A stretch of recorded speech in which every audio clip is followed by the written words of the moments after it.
So, let me adjust. You can't see Muhammad. Muhammad, our holy cow, is monitoring the phones for us, and he'll be waiting your call anxiously very soon. All right, well... So what are we talking about? Today we're talking about Batman Begins. The movie. The movie. Dun, dun, dun. Exactly. And Batman Begins is a modern retelling of the Sodom and Gomorrah story.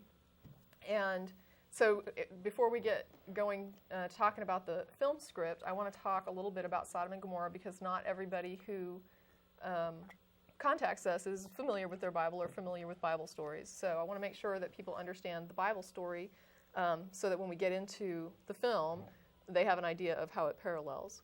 Okay.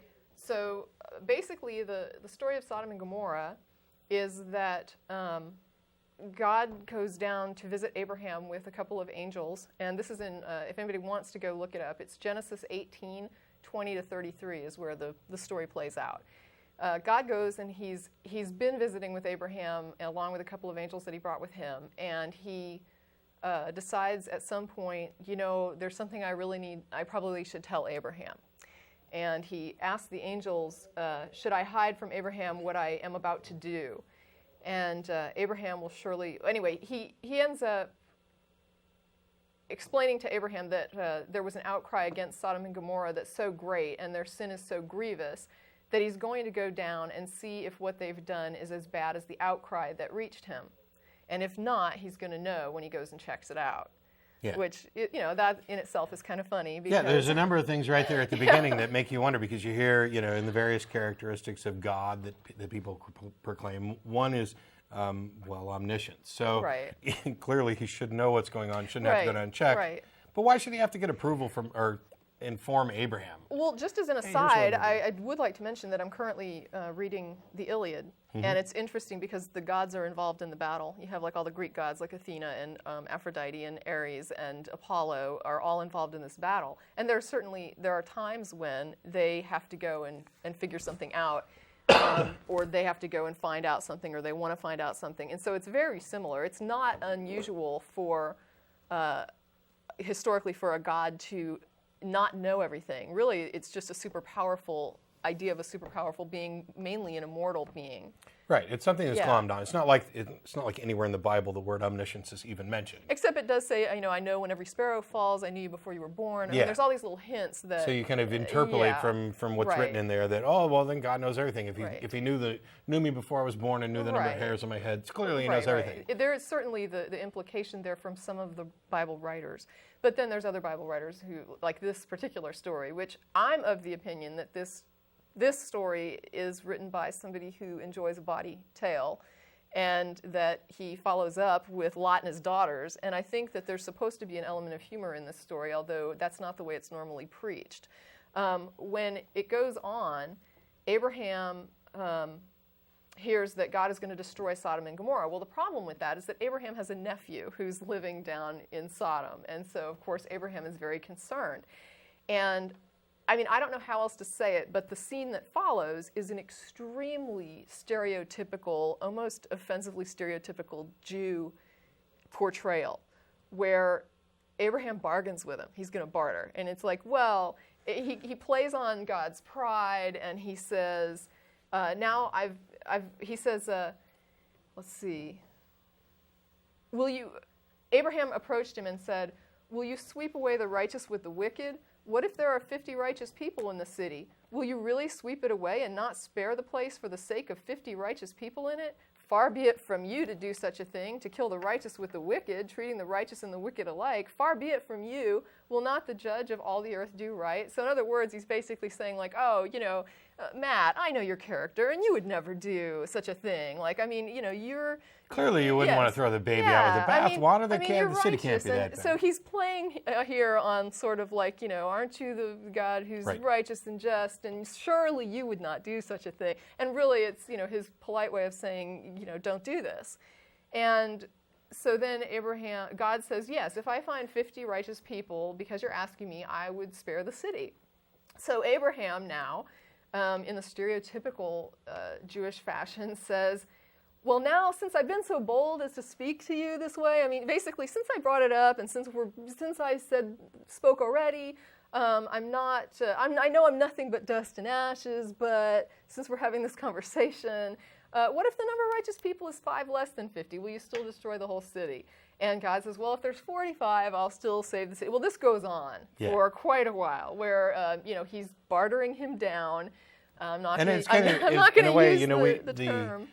You did an Atheist Eve cartoon one time where what was your faith number based on how many people you killed. Right. And this is kind of the inverse of that, where Abraham's kind of saying, well, if you're willing to spare it for 50, I mean, wouldn't you spare it for 45? I mean, right. So we're basically whittling God down to find out what the minimum number of righteous people in a town is before he'll say, nope, we'll go ahead and destroy them all. Right, but it's just such a humorous bartering, like the way he barters it down. It's almost like you can see somebody holding up a thing and going, oh, what, 50 shekels for this? 5 for that? You must be mad. Yeah, exactly. And so it goes down. And so finally what happens is they get it down to 10. And then God sends the 2 angels. I don't know what happens, but at some point God disappears, and then it's just the 2 angels go forward. See, this is part of the problem here, is that Abraham bartered him down to 10 and then stopped. Right.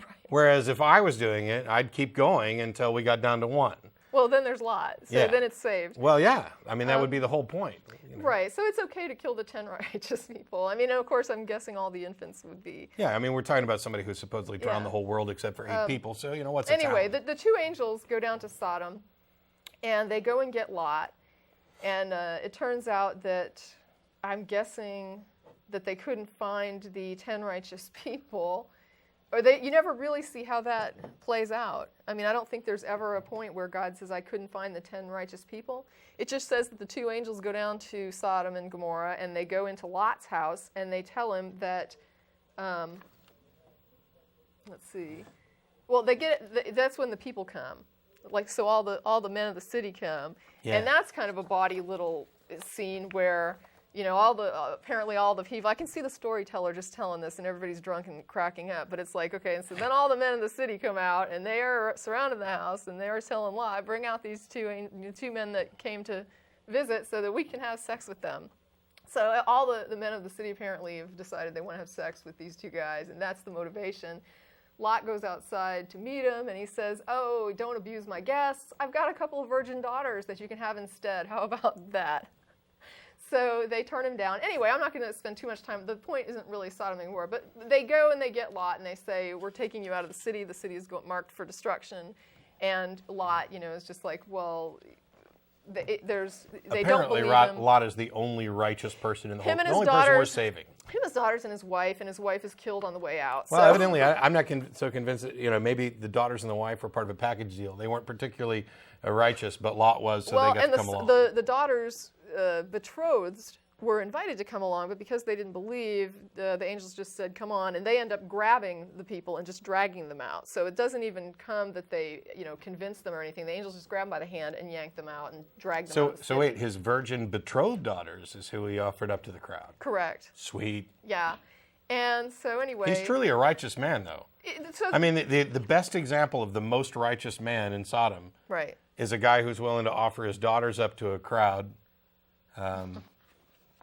But the main point that I'm trying to make... And later on gets drunk and has sex with both of them. The main point that I would make here is just that the basic story of Sodom and Gomorrah is a story about a god, a powerful god who's going to destroy a city, and the man who comes to him and says, can I stop you? Right. Can I stop you from doing this if I tell you, what if there are good people in this city? You can't do it if there's good people in the city.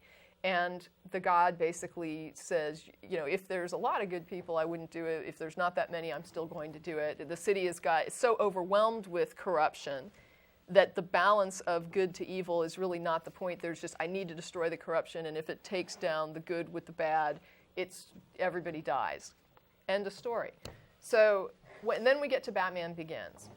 And Batman Begins is a modern tale of a powerful villain who is going to destroy a city. And you have a guy that's trying to stop him, who makes the plea directly in the script that there are good people here. Surely you can't believe in this. There are good people in this city. And yes, we have an obligation to go and fight the bad people in the city who are harming people, but not if it means destroying the good. And unlike Abraham, the way the characters diverge and what makes it more of a modern interpretation is that Bruce Wayne actually doesn't back down. So where Abraham says, I won't go lower than 10, I go to 10, and okay, you won't destroy it if there's 10.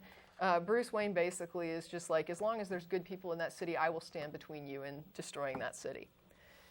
So I want to look at the script a little bit and just talk about the religious references and how that plays out in the modern version of the tale.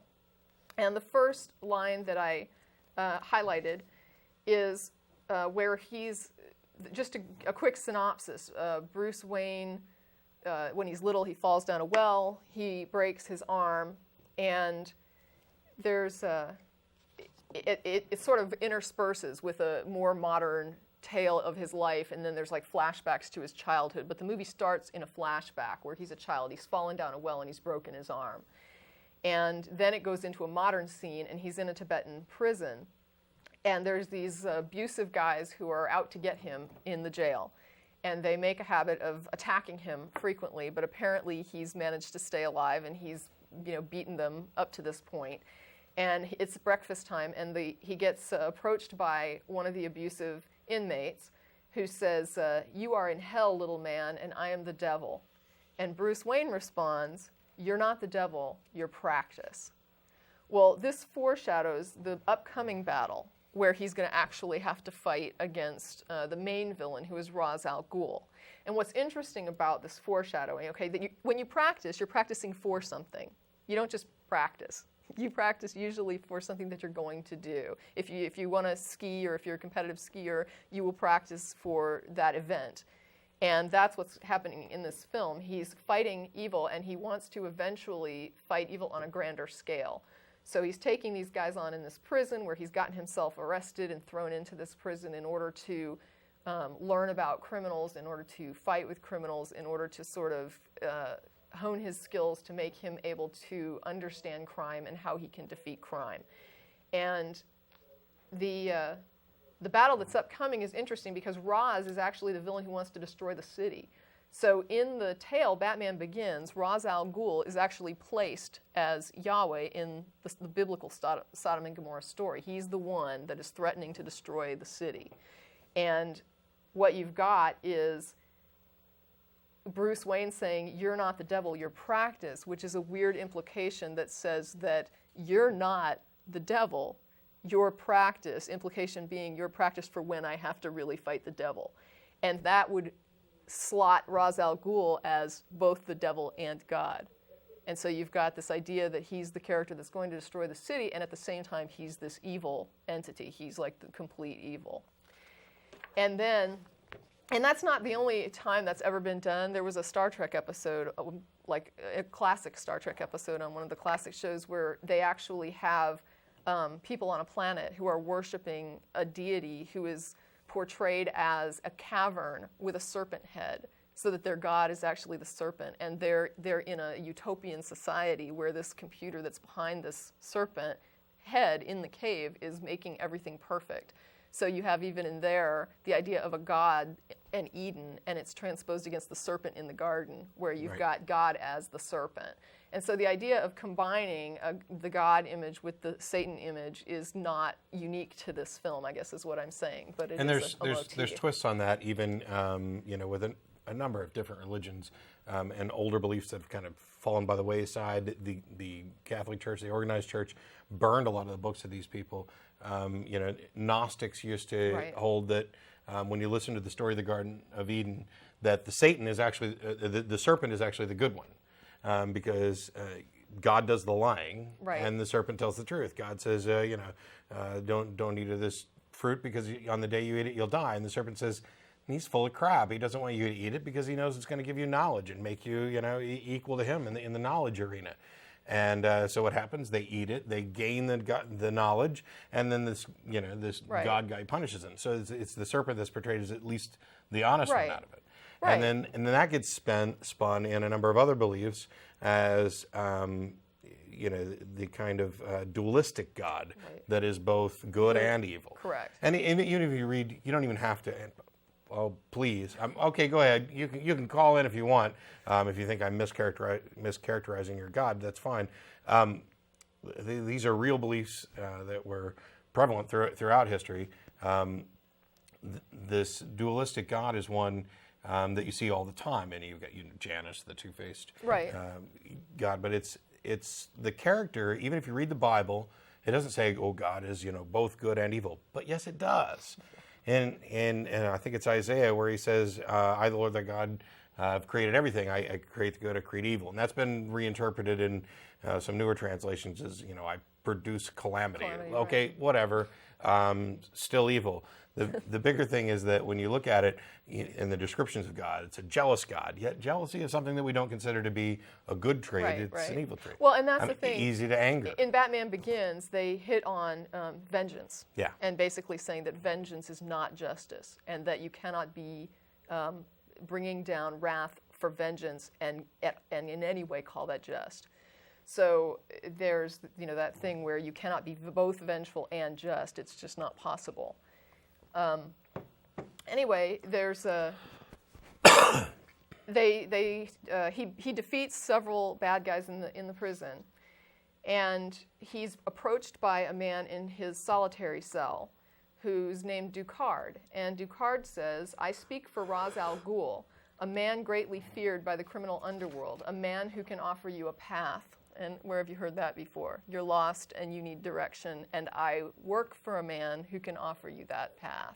And path is specifically a word used in many religions. It's not just, this is not just, he didn't say I can offer you, something to do with your life or give you some direction. I think that based on the rest of this script, path is used specifically to make it more of a stronger religious reference. And Bruce says, "What makes you think I need a path?" And this is important because not just Bruce, but the entire Wayne family, his father and his grandfather, are portrayed in this script as being people who stand for reason and humanity. And what Bruce is saying is a very humanistic question. What makes you think I need a path? Right.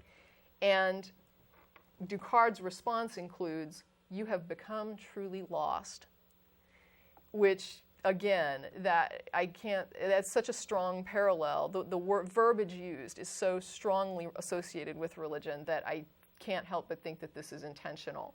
Bruce says, "And what path can Ra's al Ghul offer?" And Ducard says, "The path of a man who shares his hatred of evil and wishes to serve true justice."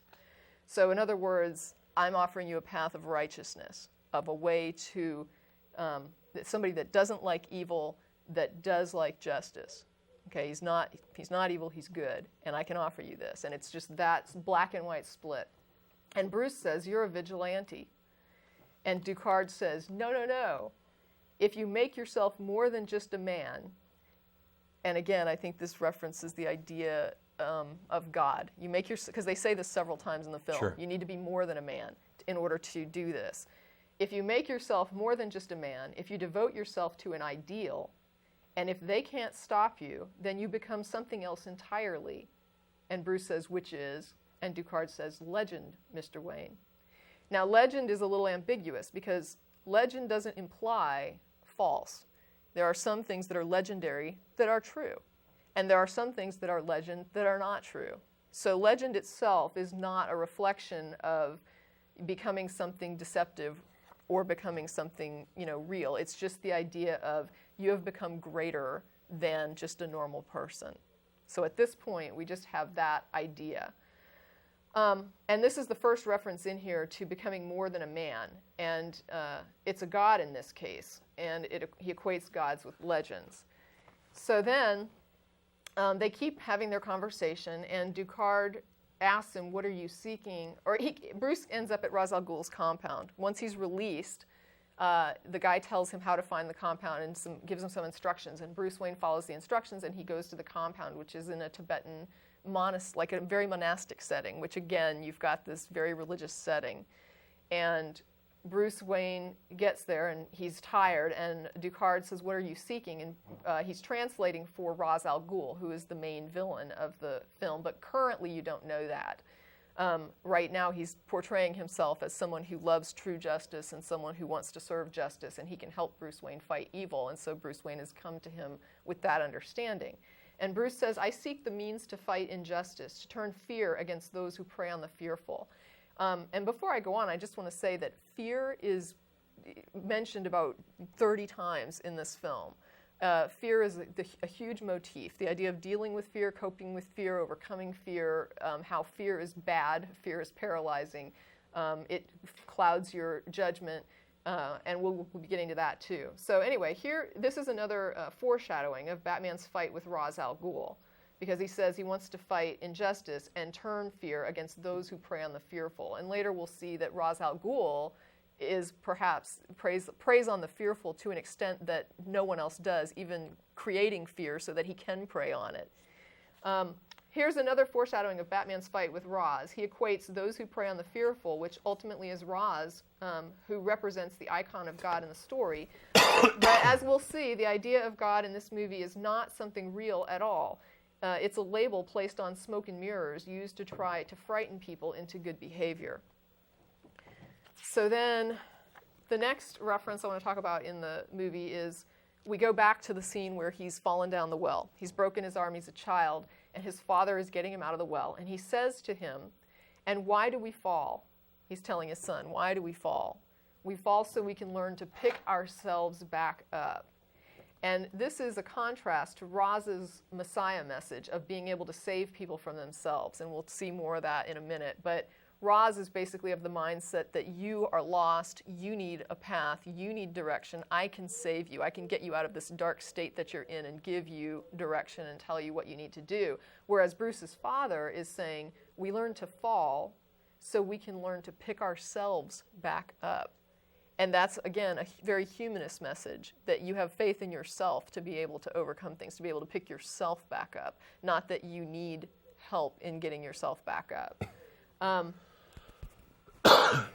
I think that one of the problems I have when I hear language like this, and maybe this will kind of show a little the difference about how I think versus how somebody else thinks or how a religious person thinks, but I love the second part of that message, about picking yourself back up. I don't like the first part, and that is where it says, "Why do we fall?" It reminds me, like of not just religion, but like bad kung fu movies. Well, why do you fall? You don't fall so that you can learn to pick yourself back up. Falling is something that happens. Right. It's something that, what causes you to fall? Clumsiness and gravity, I think, is a big part of it. The idea that learning to pick yourself up is a positive and beneficial thing, I mean, that's huge. Right. But it is supplying the purpose right. that he's imposing in the first part. Well, we're also building a mythic hero here. We're talking about Batman. So right. Batman. So we need to, kind right. of do this over the top. And why do we fall? So that we can learn to pick ourselves back up. But there are several times where falling in here, just to add right. this, there are several times where falling is mentioned as failure, where it comes up again as failure. And it's the idea of failure is actually okay. You can correct yourself.